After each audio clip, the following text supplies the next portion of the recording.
Procès historique aux États-Unis contre un ancien président, en l'occurrence Donald Trump. C'est le thème du jour et nous sommes au plateau avec Maître Eric Emmanuel Sousa, il est avocat au barreau de Lomé, et lui, Magloire Kemayo, il est journaliste, président de l'Association de la presse panafricaine APA. Merci d'être avec nous et les téléspectateurs nourrissent cette émission avec leur contribution, leur message. Je rappelle une fois encore le contact pour nous écrire via WhatsApp, plus 228 96 46 10 31, plus 228 96 46 10 31, où que vous soyez. Et avant donc de commencer par relayer vos questions, donc la parole à lui, Magloire, sur la question posée avant la pause. Finalement, quelle image renvoient les États-Unis, l'Amérique, à partir de ce procès vers le reste du monde? L'image était déjà celle de l'invasion du Capitole qui avait été catastrophique, mais de l'autre côté, j'ai l'impression qu'on est en train de fermer cette séquence-là avec ce procès où l'état de droit reprend ses droits justement par rapport à tout ce qui avait été gaspillé lors de l'invasion du Capitole. Espérons simplement que le droit sera dit et que les choses reprendront leur fonctionnement normal après cet épisode malheureux. Est-ce que les pays africains ne vont pas se gargariser aussi et dire, ben voilà, nous aussi, nous avons la preuve qu'ailleurs, on peut inculper un opposant politique, un candidat à la prochaine une élection présidentielle, comme au Sénégal, le cas de Sonko par exemple. Non mais pourquoi vous voulez que nous ne retenions que les travers de ce qui se fait ailleurs sur le continent africain? Je pense qu'en Afrique aussi, on a compris que Encore que, il faut avoir la preuve que ce soit un travers. oui, il y a des travers. C'est-à-dire que si on est capable d'élire un président comme Donald Trump et par la suite de lui laisser la capacité de rester en liberté malgré toutes les accusations qui sont portées contre lui et qu'il n'y ait pas de jugement, là on a quand même un dysfonctionnement. Mais dans les pays africains, jusqu'à preuve du contraire, ce qui dérange le plus, c'est pas qu'il y ait un déni de justice vis-à-vis des politiciens. C'est qu'aujourd'hui, on remarque que même au niveau de la population, il y a un manque de confiance dans le système judiciaire, il y a un manque de confiance dans le système politique et il y a un manque de confiance générale vis-à-vis des gouvernants. Et c'est ça qui est plus préoccupant de mon point de vue que le sort des opposants qui pourraient être contents ou pas contents du traitement judiciaire ou juridique dont ils font l'objet de la part des gouvernants, de l'appareil politique. Maître Sosa? Je ne peux être que d'accord avec ce qu'il dit. C'est-à-dire que, en réalité, nous autres en Afrique, il faudrait que nous sachions exactement ce que nous voulons. C'est-à-dire que, en fait, on regarde le reste du monde avec stupéfaction en se disant mais regardez, ça se passe chez eux, donc nous aussi, nous pourrions faire la même chose. Non, pas du tout. Nous avons affaire à des sociétés qui ont des institutions qui ont été rodées depuis plus de 200 ans. Ces institutions, malgré tout ce qui peut leur arriver, parce que parfois il arrive que des corps soient malades, des corps sociaux aussi, malgré les chocs telluriques qu'elles peuvent vivre, elles survivent toujours. Ce qui s'est passé au Capitole le 6 janvier 2021, si cela s'était produit dans un seul État africain, le pays aurait été renversé. Ça, tenez-le-vous pour acquis. Il a fallu quand même qu'il y ait un sursaut. Parce que même si le nombre a submergé, le nombre de gardes qu'il y avait, les institutions sont restées debout et on a réussi à poursuivre les personnes qui étaient impliquées dans ce forfait-là. C'est quand même quelque chose d'extraordinaire, parce que c'est extraordinaire à tous les points de vue, au point de vue historique, au point de vue de l'avènement du fait même, du fait d'actualité. Parce que personne ne s'attendait à ce genre de situation aux États-Unis. Et pourtant, les institutions ont tenu. Monsieur Biden a prêté serment à la bonne date. Et aujourd'hui, on est en train d'instruire le procès de ceux qui peuvent être les instigateurs de ce cataclysme-là. C'est ça, c'est à cette mesure-là que je voudrais qu'on évalue la santé de nos institutions et de nos sociétés. quelle image ça nous renvoie? Ça nous renvoie l'image d'un pays fort avec des institutions fortes. À tout le moins. Si on retient cette image-là, on aura retenu une bonne leçon. Si on retient seulement l'image chaotique du fait divers politique, alors on se prépare à vivre comme en Haïti aujourd'hui, où, en fin de compte, toutes les institutions se sont écroulées, l'État s'est écroulé, le pays est entre les mains de gangs, et on est en train de les regarder en se demandant qui est le gouverneur. Les Haïtiens vous diront que ce sont les États-Unis qui ont organisé le désordre dans leur pays. Alors, ils ont peut-être des raisons de le penser. On va commencer par relayer les contributions des téléspectateurs. Je commence avec Essor Simlewa d'Awangelo Akara. Le thème d'aujourd'hui est trop loin de nos réalités. Les histoires américaines ne nous regardent pas. Les Américains se foutent de nous. Il faut qu'on concentre notre énergie pour résoudre nos problèmes. La démocratie américaine ne suscite l'envie de personne, car la société américaine est décadente à mon sens. Parlons de notre avenir plutôt. Bonne journée Simlewa Essor Awangelo Akara. Louis Magloire. Si ça ne nous intéressait pas, ça se saurait. Mais le problème, c'est qu'avec la dollarisation de l'économie et sa mondialisation, ça nous concerne également. Les décisions qui sont prises par le président des États-Unis impactent directement la vie de nos pays de façon concrète. Regardez la situation avec la guerre en Ukraine, pour ne prendre qu'un exemple tout récent et tout frais, le fait d'avoir décidé d'un embargo contre la Russie et la manière dont cet embargo-là se déroule fait qu'aujourd'hui, dans nos pays, tous les prix ont grimpé, qu'il s'agisse du prix de l'énergie ou des produits comme le maïs ou d'autres qui, sur le marché aujourd'hui, sont à la hausse. Deuxième chose, ça nous intéresse parce que nous avons nos compatriotes qui vivent dans ces pays-là. Et même si nous avons l'impression que c'est loin pour nous, effectivement, il y a un lien quand même qui est créé parce que nous avons des nôtres qui y sont. Et par ailleurs, nous vivons dans un monde où, comme dans une classe d'école, on apprend à faire de l'émulation saine. Est-ce que ce qui se produit aux États-Unis pourrait se produire chez nous? Comment on se prépare pour que cela ne se produise pas et comment on fait pour que notre société soit meilleure comparativement à celle des États-Unis? Voilà toutes les raisons pour lesquelles, même si ça se passe aux États-Unis, ça a de l'importance, il y a de l'importance à ce que nous en débattions ici et que nous en tirions toutes les leçons pour ne pas vivre les mêmes scénarios catastrophiques dans notre pays, dans nos pays respectifs. Maître Sosa, est-ce que nous avons intérêt à nous intéresser à ce qui se passe aux États-Unis? Nous avons plus qu'intérêt, et pas seulement ce qui se passe aux États-Unis. Parce que, vous savez, si on ne regarde pas suffisamment ce qui se passe aux États-Unis, on risque de vivre le sort des Irakiens.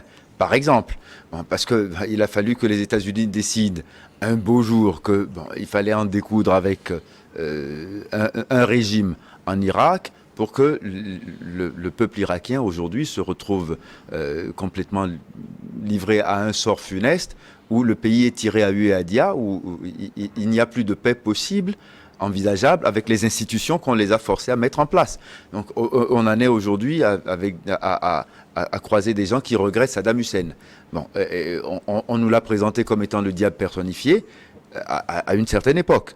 Et malheureusement, des gens y ont cru. Et ces gens sont souvent des téléspectateurs. Donc, quand on a la chance de pouvoir observer le monde à travers les moyens audiovisuels modernes aujourd'hui, il faut tirer toutes les leçons d'où qu'elles viennent. Parce que on ne peut pas dire que nous formons des sociétés chimiquement pures qui sont étanches à toute influence extérieure. C'est comme ça que le monde évolue, qu'on le veuille ou non. Nous aussi, nous vivons sous le regard des autres. Et le regard que les autres portent sur nous, parfois, il est totalement déformé par rapport à nos réalités.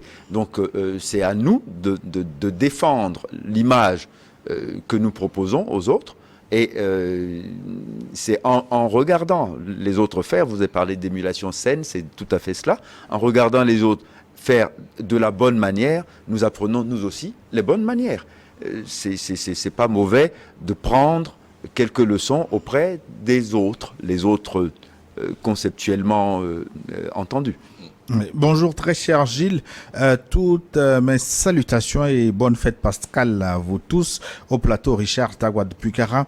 Il faut toujours commencer quelque chose quelque part. Si Trump est impliqué dans ces avec ses chefs d'accusation, il conviendra à la justice et au regard de la loi de relever véritablement ce qui peut lui être attribué comme infraction afin qu'il réponde de ses actes. Il est rare pour tout accusé de plaider coupable et connaissant Trump, il ne fera jamais cela seulement.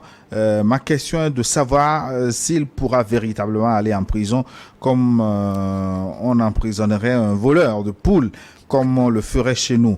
Parce que, comme le dit si bien Maître Sosa, Trump est monsieur très fin d'esprit qui sait exploiter des failles et en créer d'autres. J'ai pas bien compris le sens de la question, mais Est-ce que Trump ne finira pas finalement à trouver les moyens de s'échapper de la justice?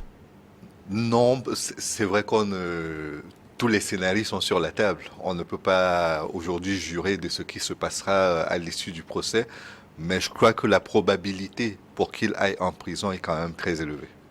Parce qu'il a les moyens de se payer les meilleurs avocats. Et aux États-Unis, on sait que qui a les meilleurs avocats a de grosses chances de gagner le procès, Maître. Oui, mais les meilleurs avocats ne sont pas nécessairement des magiciens. Et devant certaines réalités, il faut se convaincre de ce que, oui, la loi a été enfreinte et la conséquence, c'est une sanction. Au niveau de la sanction, on jugera, mais ça m'étonnerait que les affaires successives qui concernent M. Trump, j'allais dire qu'il accable, mais bon, l'image n'est pas très heureuse. Les affaires qui le concernent finiront tôt ou tard par le rattraper. En tout cas, peut-être l'une d'elles, mais il suffira d'une. Al Capone est tombé pour fraude fiscale alors qu'il était le criminel le plus honni des États-Unis pendant les années 30. Mais il a suffi d'une fraude fiscale pour qu'il tombe.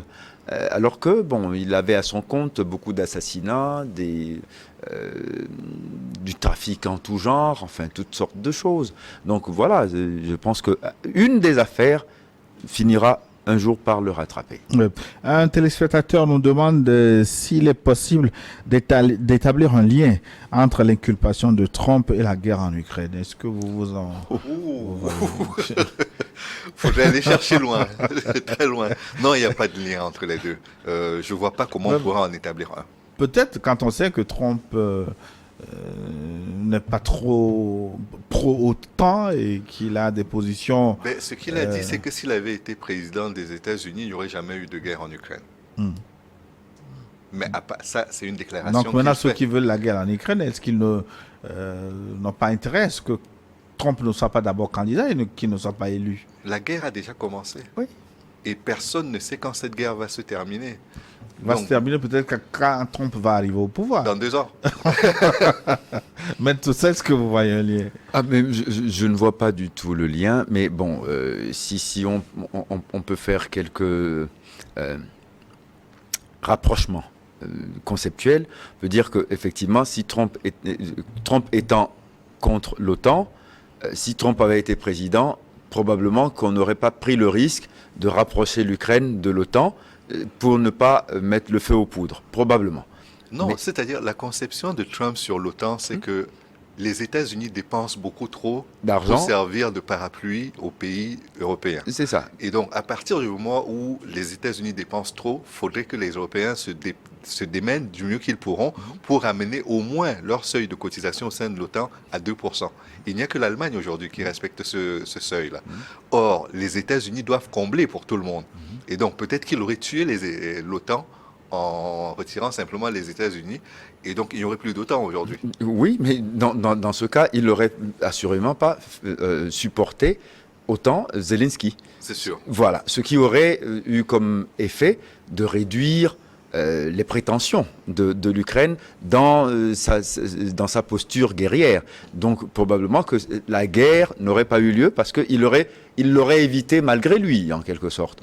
Pas parce qu'il est pro-Poutine pour les positions que prend Poutine, mais dans tous les cas, il n'aurait pas supporté les errements, l'effort de guerre et les errements de M. Zelensky non plus. Bon, ça, enfin, je n'ai pas très bien compris la question, mais bon, puisqu'on en débat, c'est peut-être probablement la seule analyse qu'il est possible de faire en lien avec M. Trump. Voilà. Oui, mais la question, bon, vous avez quelque peu répondu. La question derrière, c'est de voir s'il n'y a pas une machination pour ne pas faire venir Trump au pouvoir, parce que Trump au pouvoir mettrait fin à la guerre en Ukraine. Ah, attention, non, pas du tout, parce que Trump au pouvoir, il faut voir les postures de M. Trump par rapport à la Chine, par rapport à l'Iran et à la Corée, pourrait peut-être envenimer les choses, parce que lui, président, cette guerre, elle est déjà installée. Bon, on est en train d'entrevoir ses effets et on fait beaucoup de spéculations. On est, en tout cas pour l'instant, livré à de très sinistres conjectures. Mais Trump au pouvoir, à nouveau, avec le raidissement qu'il pourrait y avoir par rapport à la Chine, qui joue actuellement la modération avec des inflexions qui sont palpables depuis la visite de M. Macron cette semaine même en Chine, M. Trump au pouvoir, ces inflexions-là ne pourront plus être possibles. Et là, on serait dans des positions bellicistes beaucoup plus agressives encore. Et à mon avis, c'est la Troisième Guerre mondiale beaucoup plus garantie. Et je voudrais rappeler une autre chose, c'est qu'il ne faut pas oublier qu'aux États-Unis, entre le Pentagone et la Maison-Blanche, ce n'est pas toujours l'harmonie totale. C'est-à-dire que ce n'est pas parce que politiquement on a changé de président que sur le plan militaire, la doctrine va changer. Ce n'est pas acquis. Il arrive très souvent que les deux ne soient pas alignés sur les mêmes positions et c'est ce qui fait d'ailleurs la force des États-Unis dans la plupart de leurs relations. Prenez le cas du Rwanda pour n'en citer qu'un. Pendant que les politiques, par moment, essaient de se désengager vis-à-vis du soutien au Rwanda, sur le plan militaire, il n'y a jamais eu l'épaisseur d'une feuille de cigarette entre les militaires américains et les militaires rwandais. Ce n'est qu'un exemple parmi tant d'autres. Je me permets de votre présence pour ouvrir une parenthèse. La Chine a déclenché une manœuvre militaire autour de Taïwan avec des navires de guerre, des avions. Il paraît qu'il y a des simulations pour se préparer à des frappes ciblées sur Taïwan. Est-ce que vous pensez qu'après l'Ukraine, une nouvelle guerre pourrait se déclencher entre une grande puissance et son voisin? Bon, écoutez, oui, parce que c'est possible. Parce que c'est possible, parce que personne n'avait imaginé non plus l'invasion de l'Ukraine. Mais il se passe entre la Thaïlande et la Chine exactement ce qui s'est passé entre Taïwan et la Chine, excusez-moi, exactement la même chose que ce qui s'est passé entre la Russie et la Crimée. Le Taïwan est pour la Chine ce que la Crimée est pour la Russie. Donc ce qui a été cause que la Russie envahisse l'Ukraine peut être cause que la Chine envahisse Taïwan. Donc, le aussi ostensible et aussi fervent à Taïwan n'est pas de nature à calmer le jeu. Non. Et je pense que, et je crois l'avoir déjà dit une fois, l'attitude des États-Unis vis-à-vis du dossier taïwanais est une cause de vulnérabilité de la paix dans le monde plutôt qu'autre chose. Oui, surtout que c'est comme l'a relayé le pape François, le temps qu'il y a à boire aux portes de la Russie. Oui, parce que d'autant plus que la Chine est en train de se réunifier. C'est un processus qui ne date pas d'hier. C'est un vieux processus qui a amené Hong Kong, par exemple, à devenir une province chinoise, comme ce fut le cas depuis les temps immémoriaux. Et donc aujourd'hui, la dernière pièce qui manque au puzzle, c'est Taïwan. Est-ce qu'on va condamner à la double peine les Chinois en disant « Vous avez perdu la guerre de l'opium, on vous a récupéré une partie de votre territoire et aujourd'hui que le contrat qui vous dépossédait de cet territoire-là est arrivé à son terme, on vous empêche à nouveau de réunifier vos territoires. Au nom de quoi, au nom de quelle justice internationale on empêcherait la Chine d'arriver à cette fin-là? Et est-ce qu'on est obligé de passer par la voie militaire pour régler un problème qui est un problème de mon point de vue contractuel? Je ne sais pas. Je ne sais pas ce qu'il en est, mais ce qui est certain, c'est que la guerre est aujourd'hui ouverte pour les États-Unis contre la plupart de leurs rivaux, la Russie et la Chine. Que ce soit sur le terrain militaire, sur le terrain diplomatique, on a vu les tournées qui ont été menées sur le terrain africain et sur d'autres continents.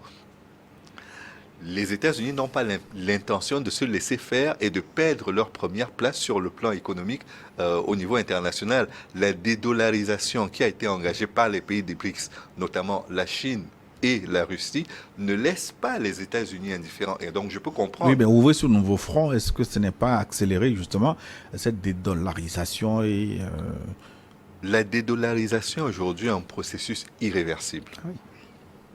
Même les alliés les plus historiques comme l'Arabie Saoudite qui ont ancré le pétrodollar sont en train d'accepter qu'il en soit autrement. Le Brésil est en train de jouer le jeu. Les pays africains n'ont pas encore la capacité de faire un choix, mais je pense que s'ils ne dépendaient que d'eux et s'ils avaient la capacité de faire ce choix, ils choisiraient autre chose. Ils choisiraient un système beaucoup plus multilatéral. Mais le fait est que, de mon point de vue aujourd'hui, engager une guerre serait fratricide pour tout le monde. C'est-à-dire que les Chinois y perdraient beaucoup, mais je pense que et les États-Unis et les Européens y perdraient également parce que c'est dans la composition des éléments de microtechnologie aujourd'hui que l'on veut que Taïwan soit une grande puissance et qu'on veut assurer son indépendance vis-à-vis de la Chine pour que tout cet héritage-là, tous les bienfaits de ces avancées technologiques-là ne retombent pas dans l'escarcelle des Chinois. Le vrai calcul, il est là.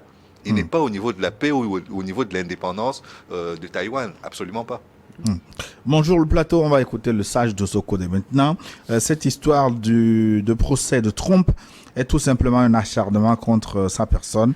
Si on veut totalement le dégrader de la scène politique, c'est parce qu'il n'a pas voulu s'inscrire dans la continuité de la politique américaine dans les pays du tiers-monde. La preuve, durant son mandat, on n'a pas assisté à de sales coups des États-Unis, ni en Afrique, ni en Orient. Sinon, les Bush, Clinton, Obama traînent toujours de lourds crimes, mais ils ne sont jamais inquiétés. Ils auront beau salir Trump, mais il est plus populaire en Afrique qu'Obama, même qui est originaire d'Afrique. Bon dimanche, c'est le sage qui nous a parlé de ce côté. Je ne sais pas de quelle sagesse vous parlez et je ne sais pas ce que cette sagesse lui a permis d'analyser quant à la popularité de Donald Trump en Afrique. Bon, mais il est possible que Donald Trump ait des fanatiques partout. En Afrique aussi, nous ne sommes pas immunes de cette maladie-là. Mais le trumpisme militant est une maladie à laquelle j'essaye d'être réfractaire. Mais bon, ça c'est moi et je respecte totalement la liberté de ce téléspectateur d'être un fan inconditionnel de M. Trump.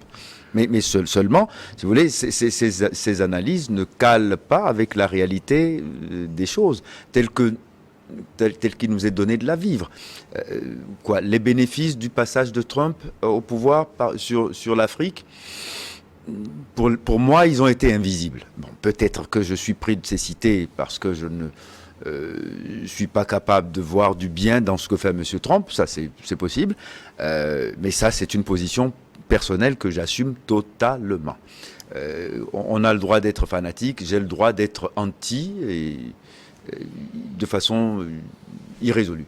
Laurent, on peut mettre à son actif à Donald Trump qu'il n'a pas lancé de nouvelles guerres.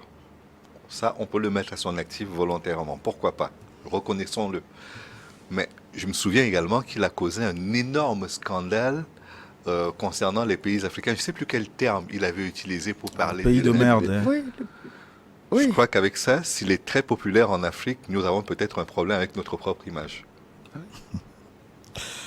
Laurent, nous avons un gros sujet. Le monde doit savoir ceci. Quand on veut devenir grand, on évite les femmes. Ah bon? Bon. C'est ce qu'il écrit ou c'est la traduction que vous en faites? Non, il a écrit en français. Quand on veut devenir grand, on évite les femmes. Bon. Je ne sais pas ce qu'en penserait la première ministre du Togo. Est-ce qu'il n'a pas raison? Parce que quand on voit la liste, Sonko au Sénégal, Dominique Strauss-Kahn en France, dans une certaine mesure même François Hollande avec son scooter. Ah ok. Maintenant, ok. Alors je comprends. Là, c'est une lecture. C'est une figure métaphorique. Oui. D'accord. Ok, je comprends. Alors à ce moment-là, Donald. Non. Vous savez, quand on veut devenir grand, on respecte les femmes, tout simplement. C'est tout. Mais on ne les évite pas. Respectez-les Et elles vous le rendront. Point Oui, final. mais vous parlez de respect, mais Hollande a respecté.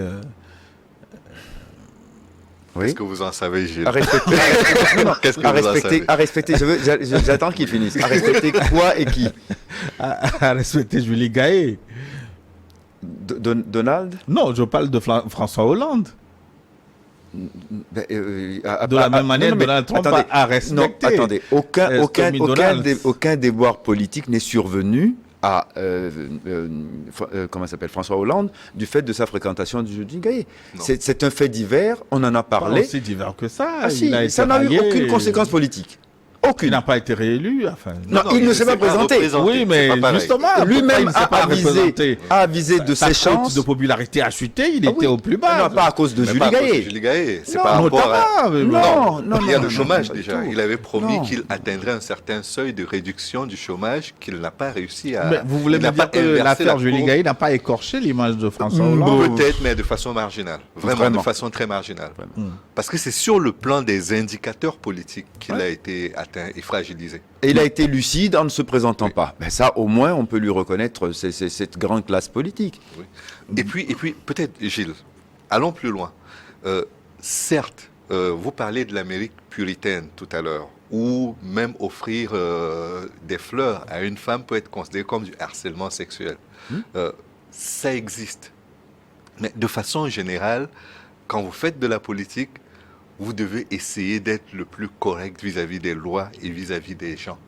Parce que vous faites la politique pour les gens.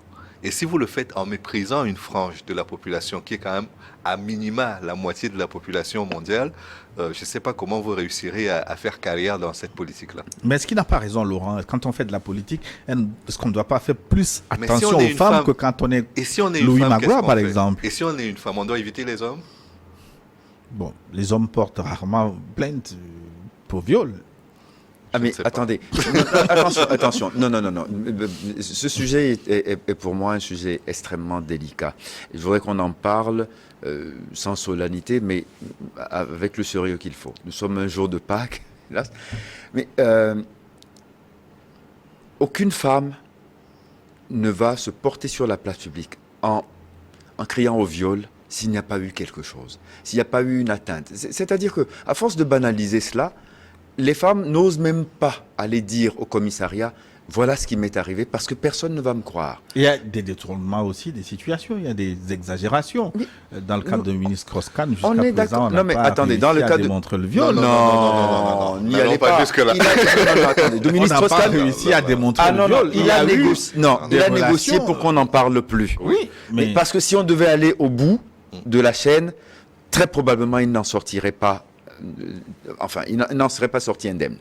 C'est pour ça qu'il a été mieux avisé pour lui de négocier et qu'on n'en parle plus, que les poursuites soient abandonnées parce qu'il a accepté de négocier avec le procureur. Non, les problèmes, la banalisation disons, des comportements désinvoltes avec les femmes en politique est absolument répugnant et inacceptable. Vous l'avez dit, maintenant c'est plus que la majorité de la population du monde. Enfin non, c'est maintenant la majorité, puisque c'est pas la moitié. Il y a beaucoup plus de femmes que d'hommes. Et il est tout à fait souhaitable que des femmes émergent dans la vie politique aussi, dans l'espace politique aussi. Alors, faut-il à chaque fois, au lieu de considérer leurs compétences politiques et leur apport à l'évolution des sociétés, on les voit uniquement comme des trophées gastronomiques? pas trop Livré- gastronomique, non, mais est-ce que livré vous ne à voyez pas que de temps en l'appétit- temps, elles à sont l'appétit utilisées de- comme des appâts pour créer des bisbilles aux hommes politiques. Mais alors, attendez, à ce moment-là, à ces hommes-là d'être mieux éduqués sur eux-mêmes C'est sûr. et de faire attention à leurs comportements. C'est pour ça que j'ai dit tout à l'heure, en respectant les femmes. Vous voulez faire de la politique, respectez les femmes en général. La femme, dans le symbole qu'elle représente. Parce que quoi qu'on fasse et quoi qu'on veuille, tout homme bien né a été accouché par une femme. Et ça nous oblige déjà, d'accord? Et il arrive que nous ayons des sœurs et nous ne supporterions pas que certains comportements de certains hommes leur soient réservés. Et il arrive que nous ayons des filles. Quand on est père et qu'on est père de filles, on est sensible aux cris de certaines femmes qui disent « ça m'est arrivé, je n'ai pas eu le courage d'aller dénoncer parce que j'avais peur de ne pas être cru ». Et ça, je ne voudrais pas qu'on banalise vous voyez à quel point, tout à l'heure, on est parti de... C'est un sujet qui ne nous intéresse pas à un vrai sujet de société qui impacte également chez nous. Parce que Maître Sosa, il en sait quelque chose, des sujets qui peuvent arriver jusqu'à la justice ou qui peuvent être étouffés parce que justement, on a tout fait pour qu'il en soit ainsi. Et je crois que là, on touche du doigt ce qui peut être considéré comme un effet papillon, c'est-à-dire ce qui se produit très loin peut avoir un impact dans nos sociétés également. Dans l'affaire Monica Lewinsky, par exemple, ce n'est pas Monica Lewinsky qui porte plainte. Non.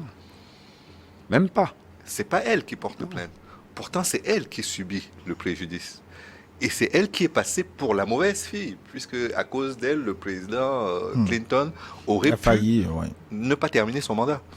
Bonjour New World Forum, bonjour Gilles, bonjour à tous vos invités qui sont au plateau. J'ai une question pour eux, c'est depuis quand l'affaire du président Donald Trump a eu lieu et pourquoi c'est maintenant qu'on l'accuse? Fabrice Yomi depuis Niamey au Niger. Les relations suspectes ont eu lieu en 2010. Le paiement en 2016, si ma mémoire de journaliste est bonne. Bon, les relations, moi je ne saurais pas les dater. Ça les regarde. Oui. Le fait principal, c'est le paiement des 130 000 $ pour que cette fille se taise. Et ça, c'était à la veille des élections présidentielles de 2016. Mais il n'y a pas que celle-là. Il y a également 30 000 $, donnés à un gardien d'un hôtel, un bellman dans un hôtel, pour qu'il se taise sur un supposé enfant caché de Donald Trump. Et ça va à l'envi. Il y a également une autre escort girl qui aurait également été remise à silence contre de l'argent payé pour ne pas révéler d'autres choses concernant M. Trump. Donc, ça commence pas à faire beaucoup. Mais oui, mais c'est bien ce que je dis. Je dis, ce monsieur n'a pas besoin d'un procureur démocrate pour faire enclencher la machine judiciaire contre lui. Il y a toujours quelque chose. Et on l'a dit, c'est toujours à peu près le comportement désinvolte avec les femmes. Le non-respect qui est dû aux femmes. C'est-à-dire que, en fait, à la limite, cette affaire-là n'aurait même pas existé si M. Trump, par respect pour la fonction qu'il briguait, avait dit, écoutez, d'accord, combien elle voudrait pour ne pas me déranger dans ma campagne? Allez, 150 000 $, je paye de ma poche. C'est pas fini. Non, les 150 000 ont été payés par son avocat, et maintenant, il vient mettre ça dans les frais de campagne, et en plus, sur le compte d'une de ces sociétés. C'est pas lui qui a payé et qui demande à être défrayé, c'est une de ces sociétés qui a payer l'argent. Enfin, c'est pour ça qu'il est poursuivi. Donc finalement, quand on dit que c'est une affaire de mœurs, non. Mais le raisonnement n'est pas totalement faux. C'est à cause de la campagne qu'il est obligé d'être propre et d'effacer donc ses erreurs supposées en payant de sa poche et puis c'est tout. Sa campagne. Et il donne l'argent à la fille pour qu'elle évite d'évoquer cette affaire-là pendant la campagne et puis c'est fini. Mais non, il fait ça. Mais il veut absolument qu'on lui décompte ça. C'est ça le problème. Mais est-ce que ce n'est pas la campagne qui l'oblige quelque part à effacer justement ces petites casseroles? La campagne l'oblige, mais elle ne l'oblige pas à mentir. Ah oui. Là, il ment. C'est-à-dire qu'il y a deux péchés, si vous voulez, en un. Il y a déjà celui qu'il a commis avec l'actrice, et il y a le fait qu'il ment sur la nature. La nature, je veux dire, de la dépense. Oui, sur la nature de la dépense. C'est pas une dépense de campagne. Même s'il l'utilise pour avoir la paix au niveau de sa campagne, c'est pas une dépense de campagne. Bonjour Gilles, salut à vos invités. Le thème d'aujourd'hui nous importe peu car les présidents des États-Unis ne sont plus des bons exemples à donner. Nous aimerions débattre et défendre nos présidents africains sur ces genres de débats et aussi pour aller loin. Trump a une vision de développement collectif tandis que Biden et ses complotistes ses complices, il veut dire, Ça de la l'intéresse pas. communauté internationale autoproclamée sont contre, car ils pensent toujours semer des guerres, des conflits dans le monde, raison pour laquelle la justice américaine est instrumentalisée. Par qui? En faveur de qui? Non, je pensais que le sujet ne l'intéressait pas, mais après ce développement, je n'en suis plus si convaincu. Vous pensez que finalement il est intéressé malgré lui. Bonjour Gilles, bonjour le plateau. Donald Trump n'est-il pas devenu un citoyen américain pour qu'il soit traduit à la justice pour répondre aux faits qui lui sont reprochés, qu'il aille prouver à la justice américaine son innocence? Ce procès tant attendu servira de leçon aux autres dirigeants qui refusent de quitter le pouvoir après une écrasante victoire de leur adversaire politique. Bonne émission à vous, c'est Sylvestre Nyenda qui nous écrit de Kégué.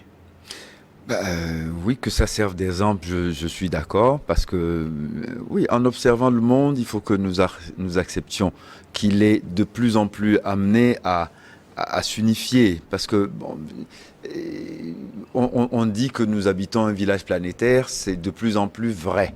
Et ce qui se passe, vous avez parlé d'effet papillon, c'est tout à fait ça, ce qui se passe aujourd'hui au Vanuatu, peut avoir un effet sur quelqu'un qui habite dans une banlieue de Conakry et vice-versa. Donc, quelque part, oui, nous devons observer tous ces phénomènes comme étant des faits humains, en quelque sorte. Humain je suis, et tout ce qui est humain ne m'est pas étranger. Rien de ce qui se passe dans le monde ne devrait nous laisser indifférents, parce que ça peut nous arriver aussi, et si ça ne doit pas nous arriver, nous devons être capables au moins de savoir pourquoi. Pas dire, bon, Dieu nous protège, donc grâce à Dieu, nous sommes totalement immunes de certaines calamités. Non, des gens l'ont pensé et ils ont eu des tremblements de terre. D'autres l'ont pensé, ils ont eu des maladies mortelles qui ont accablé leur société, et ainsi de suite, ainsi de suite. Donc, mais est-ce qu'il ne faut pas réfléchir par deux fois avant d'intenter les procès contre les anciens présidents? Parce qu'il n'est pas président qui veut, un président n'est pas un homme normal, comme dirait Sarkozy. Non, mais pourquoi est-ce que ce qui serait terrible, ce serait que ceux qui sont censés montrer l'exemple ne soient plus des modèles. Mais en Afrique, quand on ramène le débat là sur le continent, faire des procès contre les anciens présidents, est-ce que ce n'est pas les pousser à rester au pouvoir en créant des artifices, parce que le crime, en modifiant la Constitution tout le temps? Le pire qui puisse exister, c'est l'impunité. C'est de se retrouver dans une situation d'impunité ou d'inégalité de traitement devant la justice. Oui, mais justement, ce que je dis, est-ce que vous ne craignez pas qu'ils trouvent des artifices pour rester éternellement au pouvoir parce qu'ils craignent justement d'être poursuivis après ça ne leur réussit pas toujours. Vous savez, il y a Maître Ouad qui a essayé de rester au pouvoir. Il a eu la sanction des urnes qui l'a empêché de continuer. Mais ça réussit ailleurs. Le Gabon est en train de le tenter encore. Il y a le président. Je ne prédirai pas de ce qui va se passer au Gabon. Mais vous prenez la Guinée-Conakry, le président a été réélu triomphalement. Ça n'a pas empêché qu'il soit renversé. Vous prendrez d'autres exemples. Les exemples sont légion. Et moi, par rapport à cela, j'ai l'humilité de penser que l'impunité doit cesser d'être normale dans une société. Surtout que pour un tel délit, le citoyen ordinaire prend cher. Et il ne comprendrait pas que le premier des citoyens, ou celui qui fut premier des citoyens, pour la même peine, pour le même exercice, passe à travers les mailles du filet. Donc il est normal quand on est citoyen, et surtout qu'on a été premier citoyen dans son pays, qu'on rende des comptes à la justice de ce pays-là. Rien de plus normal. Et qu'on mette fin à l'impunité. Mon petit Albert nous a écrit. Merci beaucoup Albert de votre fidélité. Depuis mon petit Nassirou d'Agbalepedo, Trump est l'un des présidents qui a fait éveiller les Africains. Aucun Africain n'est mort sous son mandat comme ce fut le cas d'Obama et Sarkozy. Traiter les pays de merde est une réalité. Dites-nous, qui sommes-nous que tout un continent n'est capable de rien et tout doit venir de l'extérieur, que c'est autrui qui viendra nous dicter ce qu'il faut faire. Donc, selon lui, Trump est le meilleur. Bon, ben, si ça lui permet d'avoir une meilleure image de lui-même en étant considéré comme de la... Bon, alors, vous savez, on n'est pas obligé de tout commenter. Hein. Il arrive parfois où je suis complètement à court de ressources dialectiques pour argumenter sur ce genre de déclaration. Louis Magloire. Non comment. Non comment non plus, parce que c'est vrai que c'est difficile de comprendre que Quoi qu'on dise, Trump a quand même ses partisans. Hein. C'est normal. C'est normal. Même C'est pas un péché. Satan a ses partisans. Oui, vous avez des satanistes dans la société. Mais je veux dire, est-ce qu'on est obligé de s'humilier à ce point pour considérer que quelqu'un qui vous traite de merde est un héros? A raison. Je ne vois rien d'héroïque là-dedans. A raison. C'est-à-dire, le gars dit, tu es un étron, et il dit, il est très bien parce qu'il me dit la vérité. Oui. Voilà. Je sais pas. Bon. Peut-être que si vous avez des choses à vous reprocher, vous pouvez dire, il a quand même exagéré, mais c'est quand même une part de vérité. Ah bon? Écoutez, je sais pas. Aussi loin que je puisse aller dans l'humilité, la modestie. Et c'est surtout l'autoflagellation. Oui, mais non, mais je vais aller le plus loin possible dans la capacité d'acceptation de l'offense. Je ne vois pas comment est-ce que je peux accepter que quelqu'un qui me traite de merde ait vis-à-vis de moi quelques mérites. C'est tout. Salut le plateau, si je comprends bien, Maître Sosa, donc Biden aurait aussi payé directement de sa poche pour camoufler ses draps sales, cocou depuis Vaughan. J'ai pas bien compris la question. Moi non plus. Vous voyez, non, mais bon, enfin, ça, ce sont les effets du direct. Hein. Vous avez lu le commentaire et la question, mais bon, je ne sais pas de quoi il parle. Il fait de la justice fiction, c'est-à-dire, il imagine que si Joe Biden avait été à la place de Donald Trump, il aurait payé pour étouffer l'affaire et il aurait eu l'honnêteté de reconnaître qu'il a payé ou il n'aurait pas demandé, il n'aurait pas fait appel à ce genre de pratique qui fait que ce soit inscrit sur les frais de campagne pour qu'il soit remboursé. Peut-être ce qu'il faut expliquer aux téléspectateurs, c'est que dans le contexte américain, la justice américaine tolère les règlements à l'amiable. Vous donnez de l'argent pour faire taire un témoin. Enfin, ou... Ah non, mais attendez. C'est pas uniquement aux États-Unis. Dans tous les pays du monde, quand... Je ne crois pas dans tous les pays du monde. Attendez, quand vous avez affaire à quelqu'un qui dit que vous l'avez offensé et que vous arrivez devant cette personne en vous excusant, en disant, bon, écoutez, qu'à cela ne tienne, finissons-en, moyennant, c'est pas une calebasse de cola ou quelques billets de banque, c'est un fait universel. Si la victime accepte de ne plus se plaindre, si sa douleur est apaisée par votre geste de repentance d'abord, parce que si vous envoyez juste un chèque en disant, bon, bah, écoute, je t'envoie un chèque, allez, tais-toi, je ne suis pas sûr que la dignité de la personne résiste à vous poursuivre. Mais il est dit acheter le silence. Est-ce qu'il n'y a pas quelque chose de pervers? Est-ce que ce n'est pas de la corruption, donner de l'argent c'est littéralement de la corruption. C'est une corruption morale. Oui. Mais c'est la personne qui accepte ce deal. On ne va pas reprocher à la personne d'avoir accepté ce deal. C'est criminalisé nulle part. Non. En revanche, c'est le fait de payer ça, de faire ça, et de dire ce sont mes frais de campagne qui devient un problème politique et juridique. Vous comprenez ce que je veux dire? C'est un problème juridique parce que c'est un délit de falsifier le compte de campagne. C'est un problème politique parce que quand on est président des États-Unis, on ne devrait pas faire ça. C'est là le problème. Donc, il ne faut pas... Et après, est-ce que Joe Biden l'aurait fait? Oui, mais justement, avant de vous poser la question, maintenant, si vous négociez avec une personne en donnant de l'argent pour qu'elle se taise sur des faits répréhensibles, est-ce que le ministère public ne peut pas vous poursuivre? Oui, il en a toujours l'opportunité et le loisir. Seulement, on l'a vu, ça c'est ce qu'on appelle le plaider coupable. Si la personne accepte, c'est ce qui est arrivé par exemple à M. Bolloré dans l'affaire de corruption d'agents du pouvoir, d'agents publics au Togo. Dans le procès qui lui sera fait, il avait déjà accepté et il a proposé de l'argent. Le parquet a refusé, c'est pour ça qu'il aura un procès. Vous voyez? Mais pourquoi le parquet a refusé? Bolloré, lui, il a voulu donner de l'argent. Oui, mais attendez. Bolloré a voulu donner de l'argent au parquet, c'est-à-dire à la justice.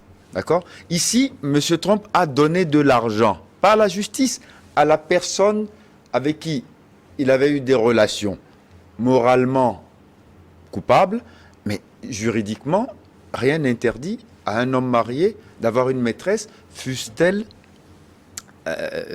une actrice de film pornographique. Donc, il y a vraiment une différence mais radicale entre les deux situations. Aller plaider coupable devant le juge en disant oui, je reconnais les faits, parce que les faits sont d'abord qualifiés dans l'ordonnancement juridique comme étant délit ou crime. C'est une chose. Aller payer le silence de quelqu'un dans le secret d'une alcôve est encore autre chose. On ne met pas les deux sur le même degré. Thierry Aklivi nous a écrit du Bénin. Je suis content de suivre le débat, tout ce qui se passe aujourd'hui dans le monde, l'affaire Trump et tout ce qui se passe aujourd'hui dans le monde. Et l'affaire Trump doit être une leçon pour les dirigeants africains de comprendre que nul n'est au-dessus de la loi. Mais comprenez que la démocratie qui viole la souveraineté des autres n'est qu'une dictature. L'Amérique n'est plus un exemple. Merci Thierry Aklivi depuis le Bénin. Et nous sommes pratiquement à la fin de cette émission. On va finir avec Kokou qui revient de Vaughan. Merci. Vous avez bien compris ma question. Merci pour les éclaircissements apportés. Merci à vous également de votre fidélité depuis Vaughan. Donc on va conclure cette émission. Ce procès historique contre Donald Trump aux États-Unis. Vous avez dit autour de ce plateau, c'est vive la démocratie aux États-Unis.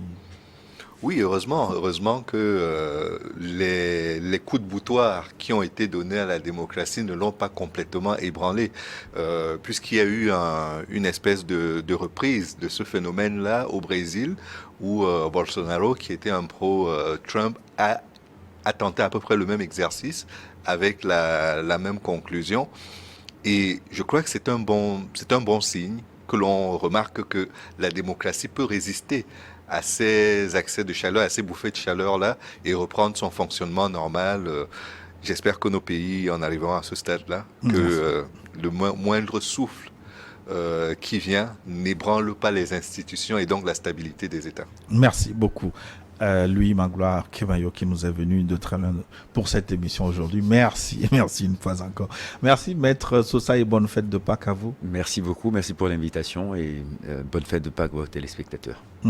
Akleso Pignan a assuré la réalisation de cette émission que j'ai eu du plaisir à vous présenter. Dans un instant, c'est une nouvelle édition du journal sur votre chaîne New World Info. À très bientôt.